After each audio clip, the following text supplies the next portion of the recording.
Hey, what's going on, nation? I'm Scott from MuscularStrength.com, and today we're going to continue with the non-responder series, and we're going to talk about shoulders. We're going to go over exercises for all three heads of the delts, but it's going to be a little different than what we did for chest and back. For chest and back, we used other exercises before doing our main movements to help establish a stronger mind-muscle connection. When it comes to the shoulders, in order to establish a stronger mind-muscle connection with various movements, we're actually going to have to take a step back and step away from barbell presses and dumbbell presses or dumbbell raises or whatever you're currently doing right now for your shoulder workout, and do some very specific movements to target each head properly in order to correct your form and then reestablish an even stronger mind-muscle connection to those muscles. But before we get started with today's video, guys, if you haven't already, be sure to click that notification bell so you never miss a new video upload from me. And if you're looking for a new program or you've just hit a muscle building plateau in general, Cheat and Recover has been posted on my website, MuscularStrength.com. And if you want to start seeing serious gains, make sure you go check it out. All right, first exercise. So we're actually going to be going over exercises for all three heads of the deltoids. We're going to start off by hitting the front delts first. Now, the majority of people have a hard time growing their shoulders because no matter what they're doing, front, middle, or rear delts, they start to bring either more chest or more upper back into the movement. And that typically happens because either their form is off or they're lifting more weight than they should, or both, okay?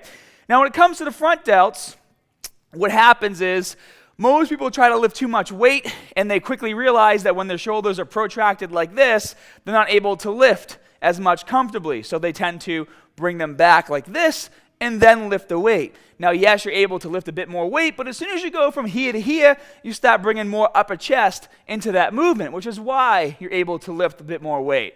You guys have to reteach your body to only hit those front delts as much as possible throughout the entire range of motion.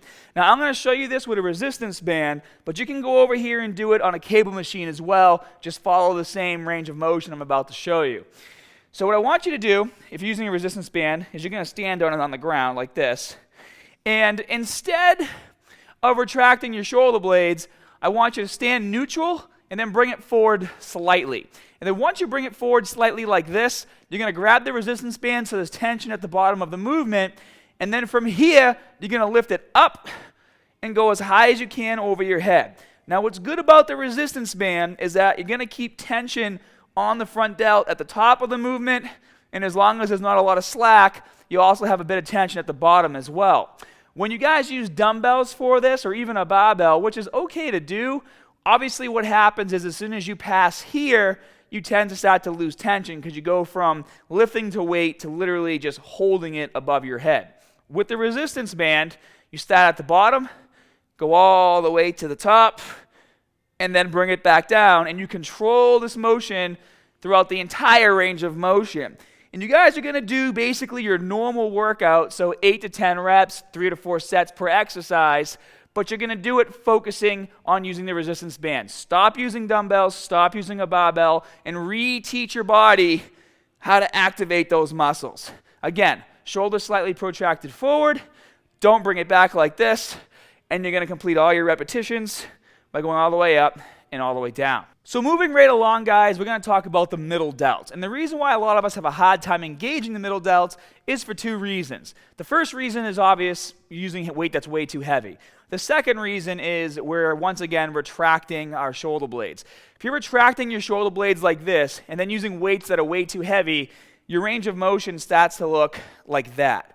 Okay, and you're basically just going from here to here and just lifting the weight, just trying to lift as much weight as possible. And even doing this with body weight, I feel a lot more of this in my upper back and my traps than I do in my shoulder. I'm not really feeling anything in my middle delts.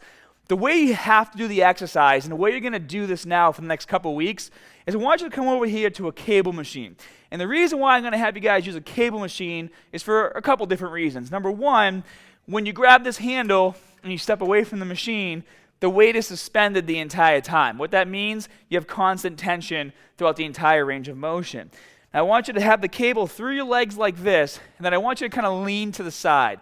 Leaning to the side is just going to help you get a bit more range of motion out of the top of the movement while keeping tension on the middle delt.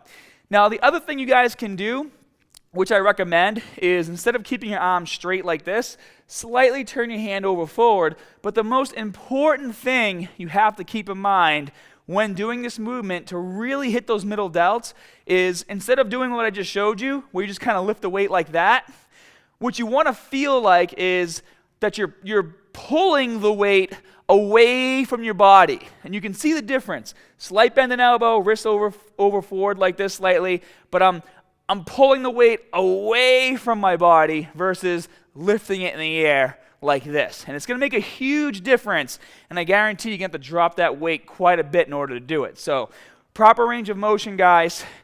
Don't retract your shoulder.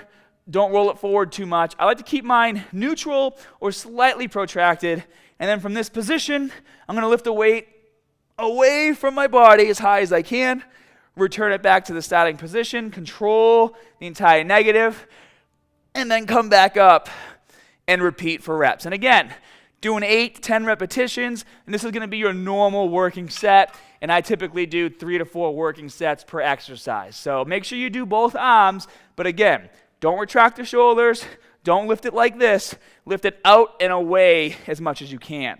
All right, guys, now we're going to move on to the final head, which is the rear deltoid. If you've been enjoying the content and you're learning a lot, please show some love by smashing that like button and subscribing if you haven't already. Now, we're going to see a lot of the same patterns happening when we go to the rear deltoid. And a lot of the times we have a hard time feeling the rear deltoid because we're once again retracting our shoulder blades and we're keeping our arm, like a lot of people when they do rear deltoid movements, they like to keep their arm just slightly bent and do this. And when you do this, yeah, you might be able to lift a lot more weight, but you're actually engaging a lot more rhomboids and upper back throughout that range of motion. The rear deltoids are engaging, but you're not able to really isolate them and create that stronger mind-muscle connection. So we're going to come back over here to the cable machine, and I'm going to show you guys what I want you to do to help correct this so you can start really feeling those rear deltoids engaged throughout the entire range of motion. And there's a few things you're going to do. Once again, we're not going to retract our shoulder blades. We're going to keep them neutral or slightly protracted throughout the entire range of motion. And the other thing that you're going to do, guys, is once again focus on pulling the weight away from the body versus lifting it up like this with as much weight as you can. And obviously doing rear deltoids, you want to be bent over, keeping your chest parallel to the floor, so we're going to do that as well. So I'm going to grab this handle and take a few steps away from the machine, and again, I'm going to keep a slight bend in my elbow, and then as I pull the weight, I'm going to pull it away from my body like this, but I'm going to do even one more step here. I'm going to try to actually turn and rotate, externally rotate my wrist. It might be easy for some of you guys to put your thumb like that and try to get your thumb to face backwards as a mental cue as you do this movement. But if you don't need to do that, you can keep your hand nice and tight on that handle. So it's up to you. But what you want to do is get here, pull the weight away from the body, and then as you come up, you're going to externally rotate. And you're going to feel a lot more engagement in that rear deltoid. Flex and squeeze. Come back to the starting position. Pull the weight away from the body. Externally rotate. And repeat for reps. So as you guys can see, I'm trying my best to focus on every single movement in such a way where, yeah, I'm not overloading right now, but what we're trying to do with this entire series is create a stronger mind-muscle connection so that when you guys start doing programs like my Cheat and Recover or overloading in general, you know how to activate the right muscles on every single lift. So that's it for today's video. If you guys enjoy the content, like I said, please show that love by liking and subscribing and leaving those comments down in the comment section below. Oh, and make sure to let me know which muscle group you want to see next. And as always, more good stuff coming soon. See you guys.